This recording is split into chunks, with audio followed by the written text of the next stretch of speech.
এই বিড়ালকে কখনো আপনারা কষ্ট দিবেন না, বিড়ালকে আদর করবেন, বিড়ালকে ভালো মতো পুষবেন। বিড়াল যদি কোনো জাতির জন্য দোয়া করে, কোনো গৃহস্থর জন্য দোয়া করে, ওই সংসারের মধ্যে উন্নতি শুরু হয়ে যায়। ওই সংসারের মধ্যে আর এক নাম্বার হলো, যে ঘরে বিড়াল থাকে সেই ঘরে জিন আসতে পারে না, জিন বাস করতে পারে না।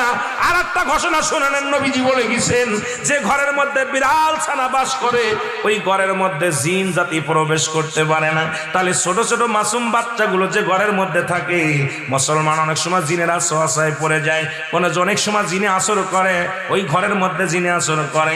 যে ঘরের মধ্যে বিড়ালকে আদর করে বিড়াল থাকে, ওই ঘরের মধ্যে বিলাই বিড়াল বিড়াল বিলাই বিলাই, এইটা যার ঘরের মধ্যে আছে, এই ঘরের মধ্যে দুষ্ট জিনেরা আসতে পারে না। জোরে জোরে চিল্লায় বলা যাবে না মারহাবা।